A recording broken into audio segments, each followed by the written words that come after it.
and then depth of cut. So that's why most of the times we have to use only Vt power n. Next is machinability.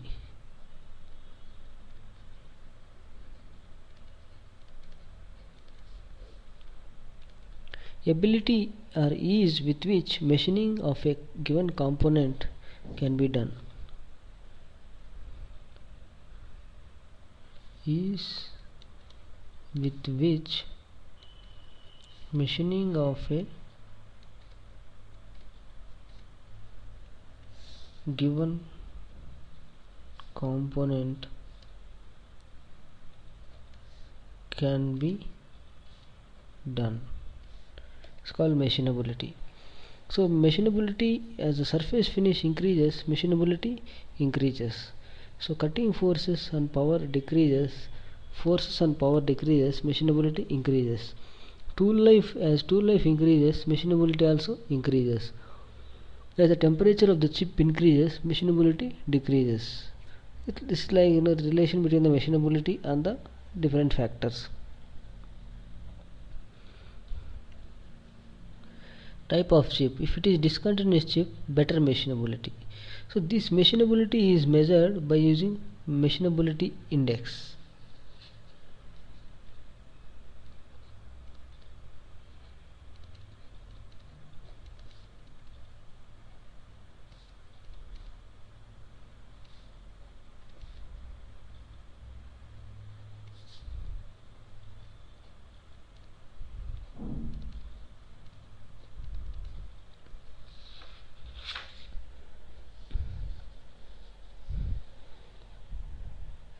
So that's about machinability.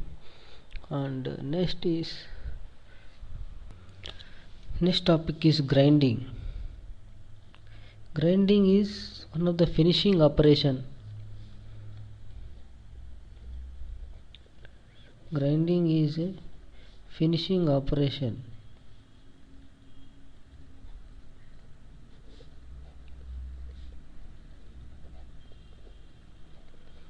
So here multi-point cutting tool is used.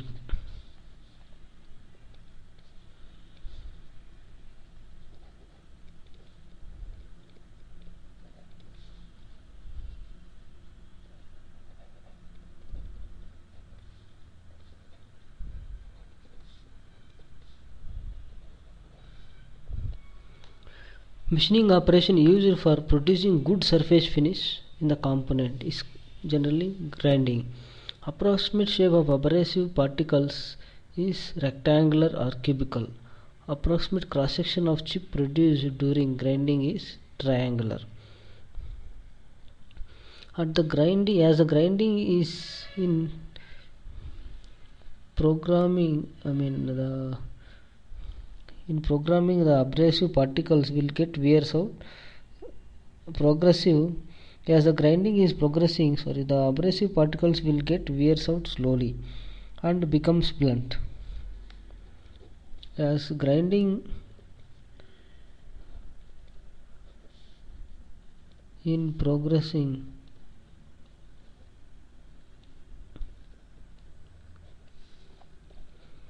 the abrasive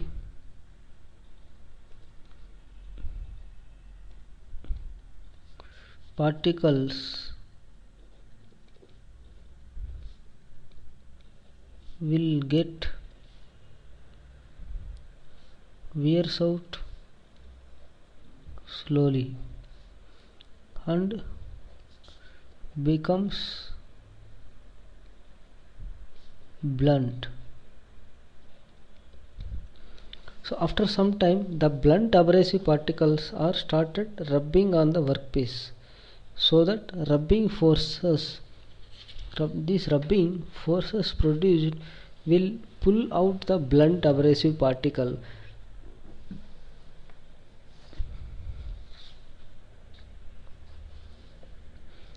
So after some time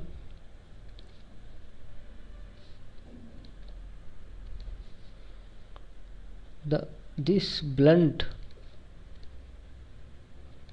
abrasive particle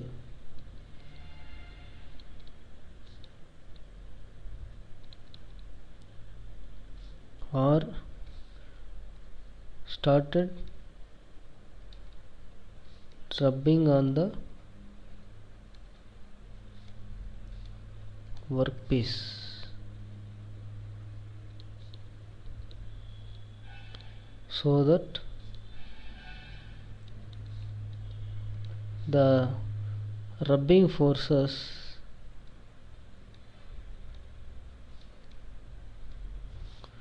the blunted cutting tool, blunted whatever the blunted forces produced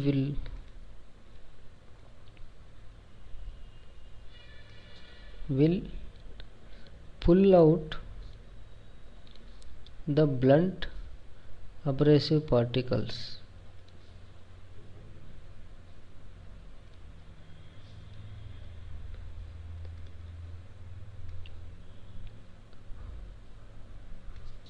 So that fresh and new abrasive particle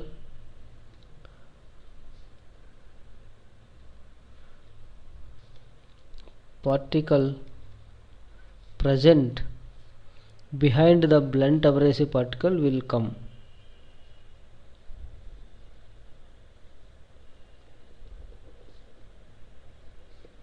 into action. So like this it is repetitive process, because there is no method for like there is no tool. Suppose if you have single point cutting tool, if it becomes blunt, we go for sharpening by grinding or some other methods. But if the grinder itself is becoming blunt, means then there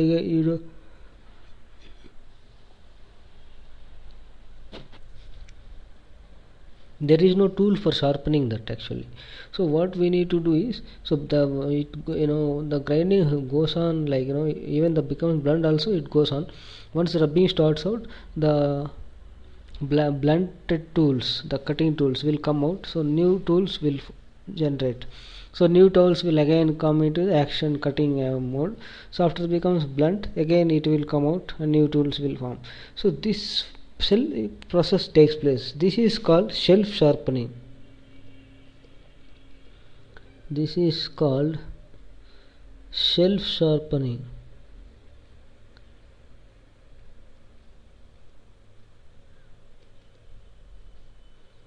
of grinding wheel.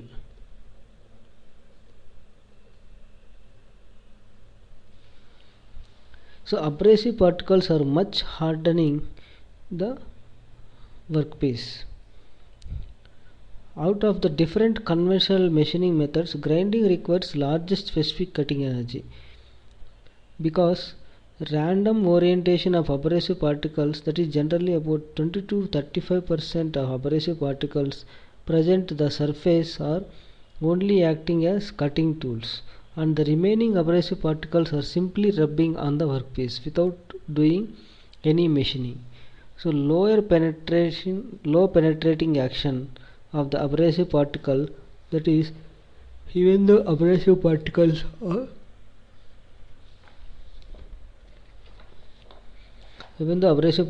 are becoming blunt, or as effectiveness. So to penetrate into the workpiece and remove the larger depth of material, but the bonding material present besides the abrasive particles is not allowing the abrasive particle to penetrate into the workpiece.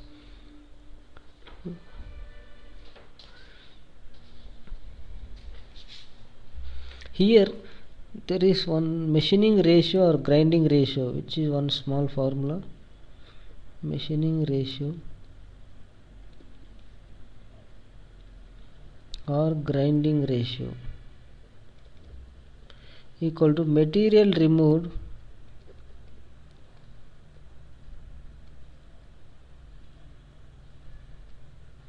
on workpiece divided by volume of tool wear.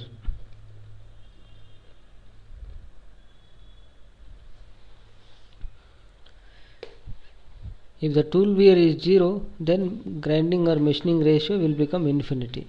So it doesn't happen in grinding.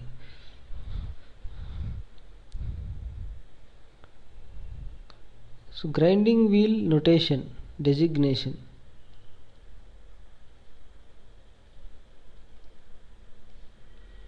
Designation of grinding wheel. So first it is defined as some particular method. This is abrasive, Al2O3 or B4C, different abrasives.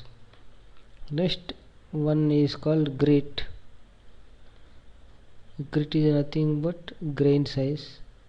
Next is grade. Next is structure of grading. Structure. Next is bond material. This type of question are important for IAS. GATE they never asked in this. For IAS this is one of the one more question. So that's about grinding. If you go in detail, there are a lot of things to discuss, but because of time constraint we are briefly touching the concepts. So next topic is unconventional machining. What is unconventional machining? Why do we need to do unconventional machining? That's more important. So why do we need to do conventional machining? We know that whenever in conventional machining, in the first class of the topic, in the first slide or first hour of the topic, we discussed that in conventional machining the hardness of the tool is greater than the hardness of the workpiece, and in non-conventional machining it may or may not be. And in conventional machining you can't produce micro holes, but in unconventional machining you can produce. So why do we need to go for unconventional machining? So few points we discuss for 15 minutes. Unconventional machining.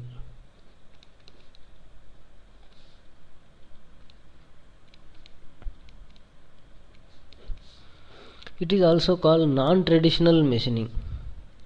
Unconventional machining is also called non-traditional machining. So why we go for non-conventional machining or unconventional machining? Why do we go for? This is the question. So answer is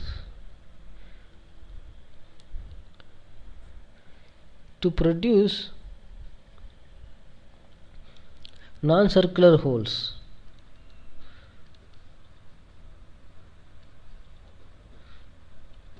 We use unconventional machining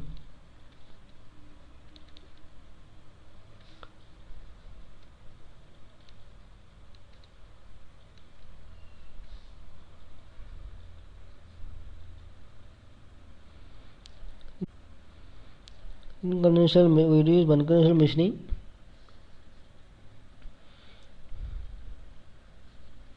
at following require situations when we use unconventional machining.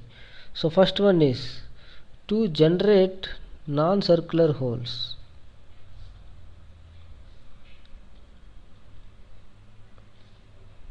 So generally in drilling we know that drilling, reaming, honing, all these are circular holes. Actually you want to generate circular hole, you go for drilling. To generate non-circular holes, conventional machining you can't, it's impossible. So that's why we go for non-conventional machining. And non-circular holes is one. To generate micro holes,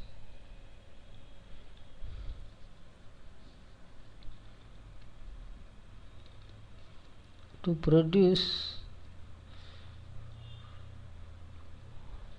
micro holes.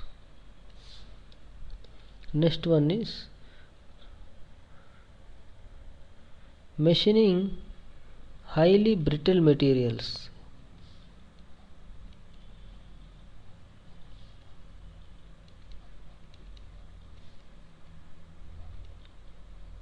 Brittle materials like glass, ceramics.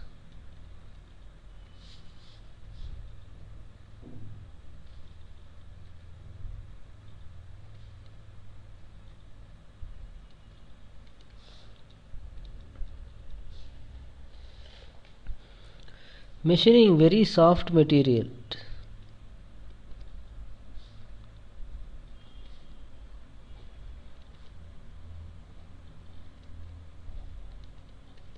Like rubber.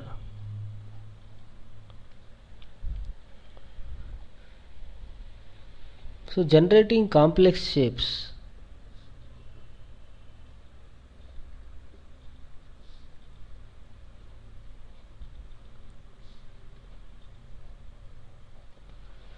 So because of all these reasons, we go for non-conventional machining. First one, ultrasonic machining.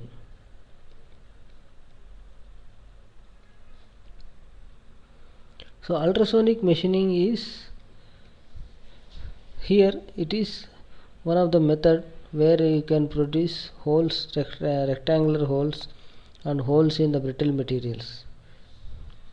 Mechanism is brittle fracture.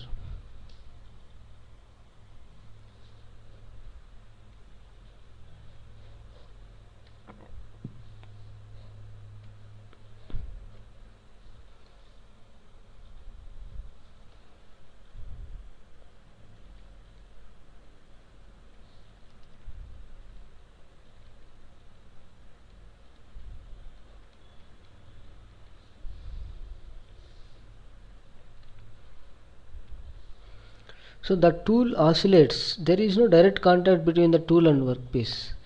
Mechanism is brittle fracture.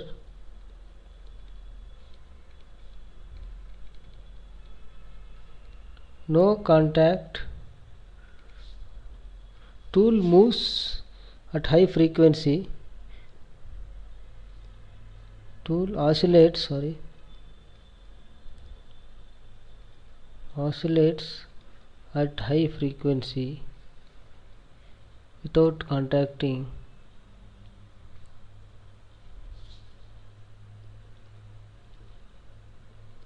without touching the workpiece.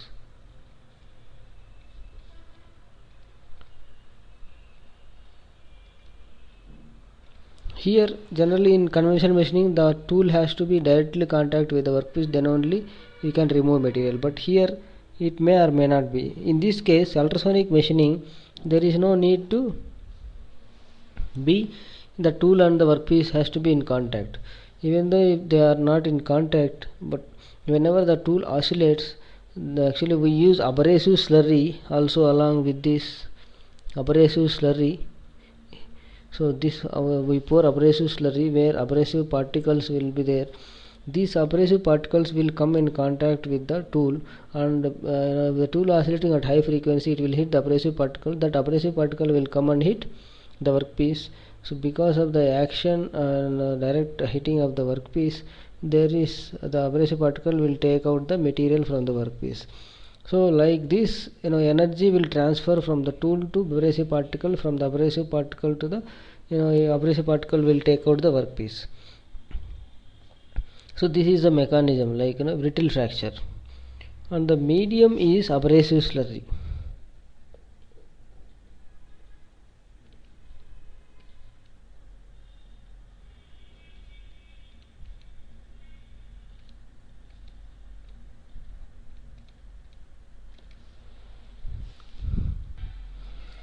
Application. So it is used in for non-circular holes to generate or to produce non-circular holes.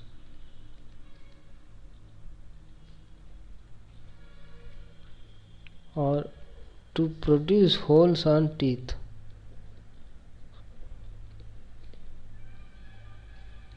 That means produce Teeth is a brittle material, and similar to the machining, the brittle material also can be done in ultrasonic machining. So there are other methods like EDM, electric discharge machining. So electric discharge machining, here the mechanism is melting and evaporation.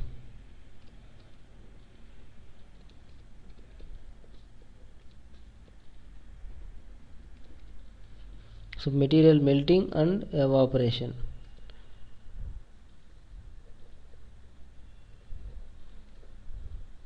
So electricity has to be supplied such that heat is generated and the between the anode and electric, because of the spark generated between the anode and cathode, and because of that heat generation, it is melting. The material workpiece melts and evaporates. So that's a a dielectric medium also is used. Dielectric feed used as dielectric fluid like kerosene is used as medium.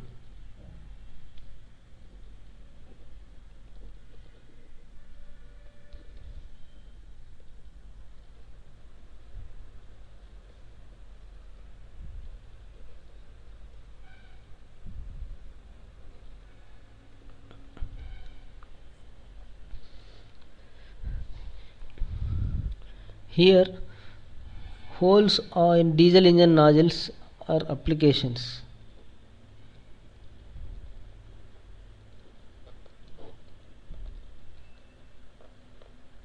Holes in diesel engine nozzles.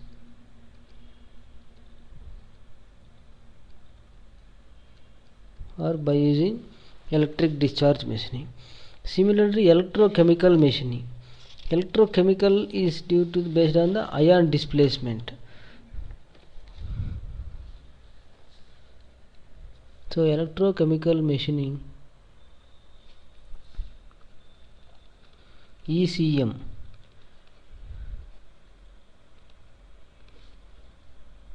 I am discussing important points here because of time constraint. So electrochemical machining mechanism is ion displacement.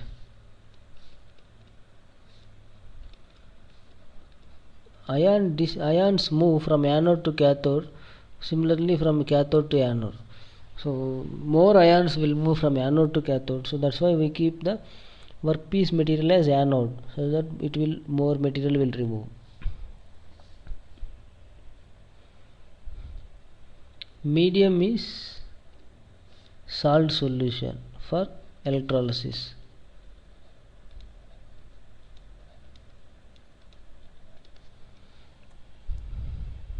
So non-machining zone is covered with insulation. Its application is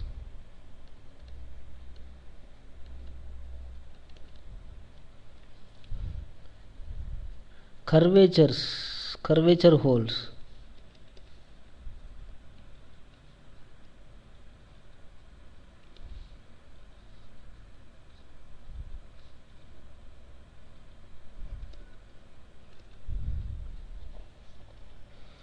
So excellent surface finish will be produced because of ion movement.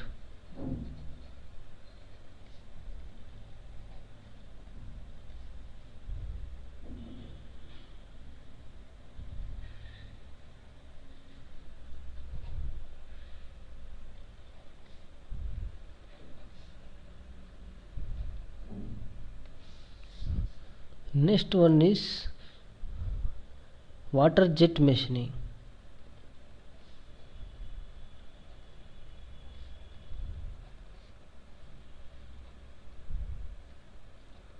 So here a jet of water is allowed at a speed onto the material. Mechanism is plastic deformation and fracturing.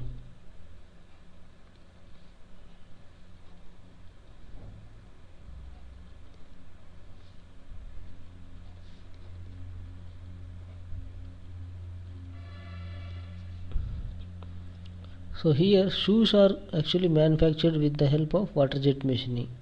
So applications are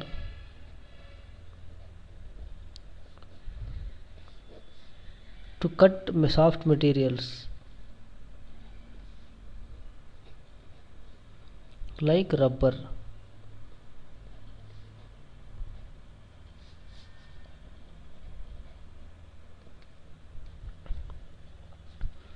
Next, another machining is electron beam machining.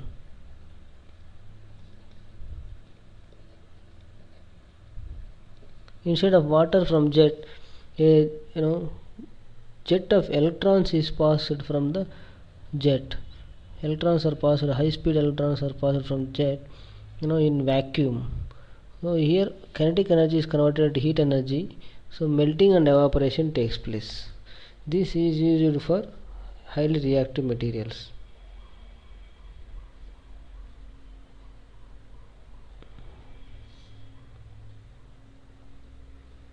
Mechanism is melting and evaporation.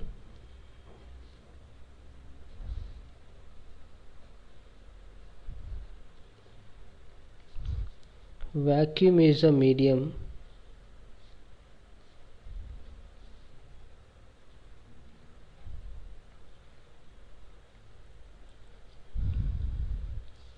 Here kinetic energy of electrons converts into heat energy.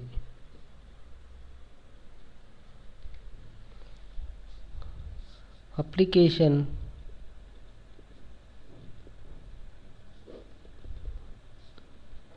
to machine highly reactive materials.